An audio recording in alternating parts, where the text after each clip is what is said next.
Hello दोस्तों, आज हम बताएंगे आपको पीएफआई के बारे में कि पीएफआई है क्या। पहले बात तो इसकी हमें फुल फॉर्म पता होनी चाहिए। पीएफआई की full form popular of front of India है कि जो कि एक इस्लामिक संगठन है। क्या है ये? एक इस्लामिक संगठन है। इसका मैं कलर चेंज कर लेता हूँ एक बार के लिए।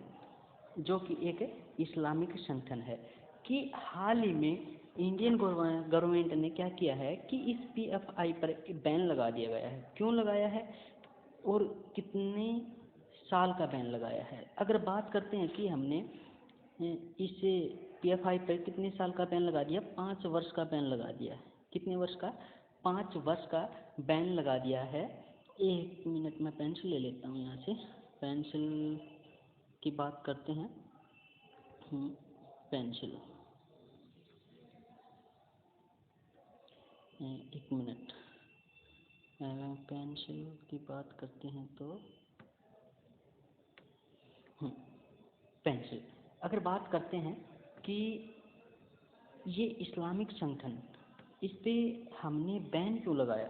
पहली बात तो ये कि बैन लगाने के कुछ मेन कारण थे, क्योंकि ये एक भारत एक चरमपंथी इस्लामिक संगठन, यानी भारत के अंदर एक चरमपंथी इस्लामिक संगठन था ये, जो भारत को एक ईरान जैसे देशों की तरफ ले जाने का कार्य करता था।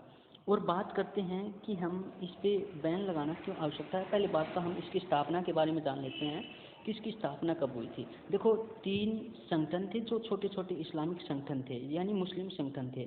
पहले था नेशनल डेमोक्रेटिक फ्रंट, ये केरल में था।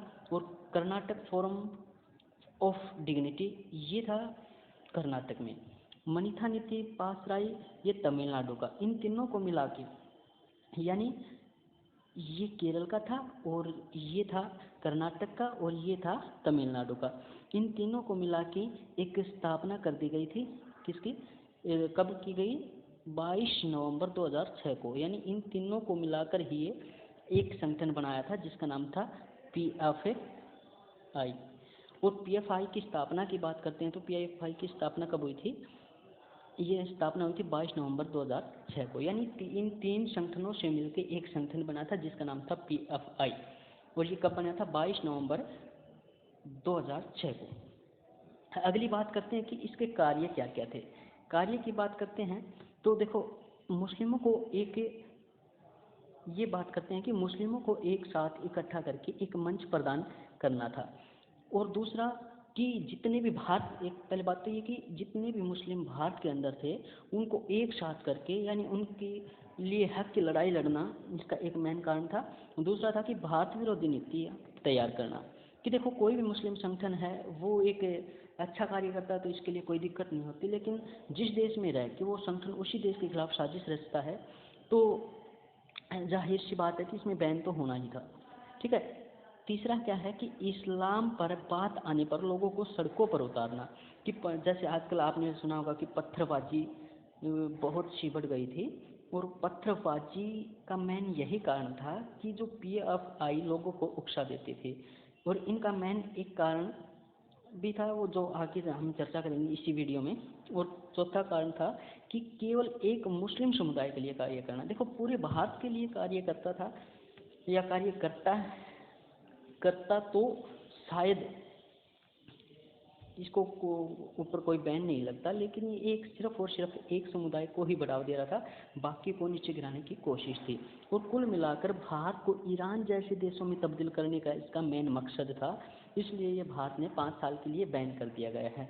और बैन करने का मेन कारण है कि ये बैन जैसे भारत विरोधी एजेंडा तैयार करना। ठीक है। बहुत सी नीतियों में, यानी बहुत सी जगहों पर इसके खिलाफ देशद्रोह के मुकदमे भी पाए गए हैं। और मेन कारण था क्या था कि ये भारत सरकार की नज़रों में तो पहले से था, लेकिन मेन ये है कि पटना के अंदर, देखो पटना के अंदर पीएम मोदी की रैली होनी थी तो वहाँ पे जांच के लिए आदेश दिए गए। और वो जांच किसने की? एनआईए और ईडी ने। इन 2 संगठनों ने ये क्या की थी? जांच की थी। और इन्होंने बताया कि यहाँ पे खतरा है और ये खतरा जो है वो पीएफआई से है। इसलिए क्या किया गया कि इस पीएफआई के ऊपर, यानी इन सभी एजेंडों को देखते हुए इस पीएफआई पे एक्शन लिया गया और इस पे बैन लगाया गया। आगे अगला पॉइंट डिस्कस करते हैं कि इसको बैन, इसके विरुद्ध एजेंडा मिलने के कारण, यानी इसके सबूत पाने के कारण एक साथ 15 राज्यों में रेड मारी गई और 106 लोगों को गिरफ्तार किया गया।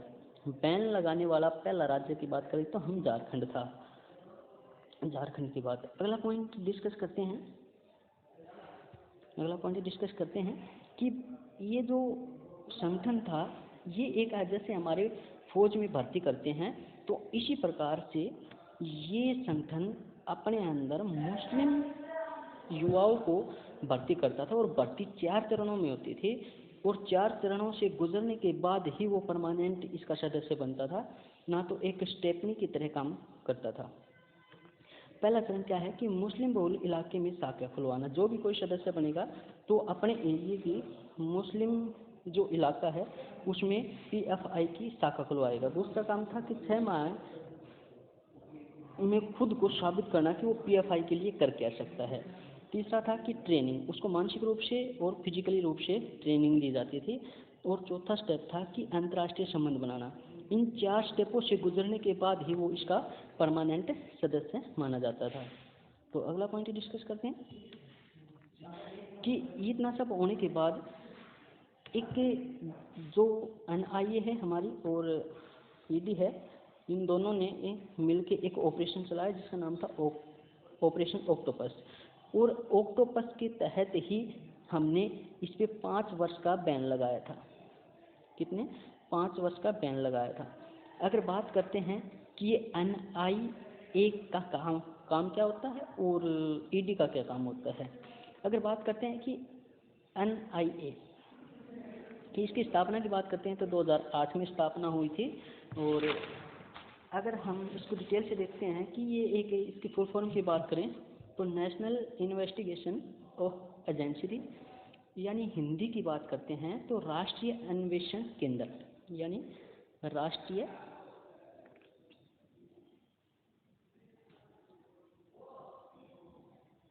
अन्वेषण केंद्र, ये इसका हिंदी नाम है।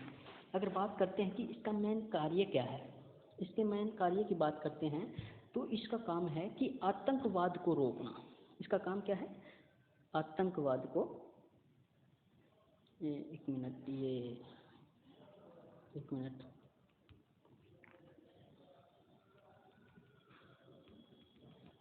इसका एक मिनट दोस्तों। इसका काम है कि आतंकवाद जो है, आतंकवाद को रोकना। अगर बात करते हैं कि इसकी जो स्थापना की गई थी, इसकी स्थापना का निर्णय जो लिया गया था वो मुंबई हमले के बाद लिया गया था। और इसके हेडक्वार्टर की बात करते हैं तो नई दिल्ली के अंदर है। हेडक्वार्टर की बात करते हैं तो नई दिल्ली के अंदर है। अगर इसके प्रमुख की बात करें यानी महानिदेशक की बात करते हैं तो वाई.सी. मोदी इसका कौन है? वर्तमान में इसका महानिदेशक है। वाई.सी. मोदी इसका वर्तमान में कौन है? महानिदेशक है। और बात करते हैं कि हम ईडी की मतलब यानी डायरेक्टरेट ऑफ इन्फोर्समेंट। ये इसका काम क्या है? पहले बात तो कि इसका काम है देश में पैसे का हिसाब रखना, यानी देश में कितना पैसा कहाँ से आ रहा है, कहाँ पे जा रहा है, इस चीज़ का हिसाब रखना, या उन पे टैक्स है या नहीं है, इस चीज़ का हिसाब रखने का काम किसका है? इसका है। ताकि इस पीएफआई जैसे संगठनों को पैसे की पूर्ति ना हो, और वो जो पैसे की पूर्ति होती है तो वो कहाँ से होती है। देखो, किसी न किसी संगठन के उभरने का मेन एक ही कारण होता है, उसके पास में पैसे हमारी गवर्नमेंट तो देगी नहीं, लेकिन उसके पास पैसा कहाँ से आएगा कि वो इंटरनेशनल संबंध बनाएंगे या किसी आतंकवादी संगठन से संबंध बनाएंगे या फिर किसी अन्य देश के, जो हमारे देश का दुश्मन देश है, उसके साथ संबंध बनाएंगे। उनको हमारे भारत की सीक्रेट जानकारी दे के उसके बदले में वो पैसा लेते हैं। और उस प्रकार के पैसे की जाँच करने के लिए हमारा एक ये संस्था है जिसको हम क्या बोलते हैं? ईडी बोलते हैं।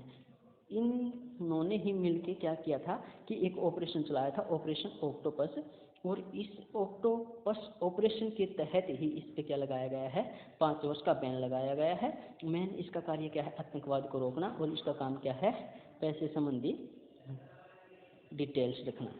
ठीक है, तो आई होप आपको समझ में आया होगा। अगर बात करते हैं कि पहले इसका काम देखो, एक बात और है कि इसका काम पहले क्या था कि भ्रष्टाचार को रोकना, लेकिन अब भ्रष्टाचार को रोकने के लिए एक संस्था अलग से बनी हुई है जिसका नाम है CBI। ठीक है, अगर बात करते हैं कि मुस्लिमों की, तो वर्तमान में मुस्लिम आबादी हमारे देश में कितनी है, 19.2 करोड़। आज वर्तमान में 2022 के तहत हमारे देश के अंदर मुस्लिम आबादी है। अगर 2011 की बात करते हैं तो 17.22 करोड़ ये आबादी थी हमारे देश के अंदर। और अगर बात करते हैं कि दुनिया के अंदर कितनी प्रतिशत मुस्लिम रहते हैं, एक मिनट दोस्तों, अगर बात करते हैं कि दुनिया में कितने प्रतिशत मुस्लिम रहते हैं, 11% मुस्लिम रहते हैं। ठीक है, अगर पूरे वर्ल्ड के हिसाब से देखा जाए तो अगर बात पूछी जाए कि हिंदू कितने प्रतिशत हैं, हिंदू की बात करें तो 79.8%। और बात करते हैं मुस्लिम की देश के अंदर तो 14.2%। अगर बात करते हैं कि ईसाई कितने हैं, 2.3%। और सिख की बात करते हैं तो 1.7%। ये हमारे अंदर देखो, हिंदू कितने हैं, 79.8%, और मुस्लिम कितने हैं, 14.2%। और ईसाई की बात करते हैं तो 2.3%। और बात करते हैं सिख की तो 1.7%। अगर बात करें कि हिंदू की संख्या कितनी है, हिंदुओं की संख्या कितनी है, तो संख्या की बात करें तो हम हमारे भारत में मान सकते हैं कि हिंदुओं की संख्या 96.63 करोड़ में है, ये करोड़ के अंदर। अगर बात करते हैं मुस्लिमों की आबादी कितनी है, वर्तमान की बात की, ये 2011 का आंकड़ा है, और 2011 के अकॉर्डिंग मुस्लिम आबादी कितनी थी, 22 करोड़। और बात करते हैं कि ईसाई की जो आबादी थी वो 2.78 करोड़। और सिख की बात करते हैं तो 2.08 करोड़। ठीक है, और टोटल आबादी थी 2011 के अंदर 121 करोड़। ठीक है, तो आई होप आपको ये समझ में आया होगा। धन्यवाद।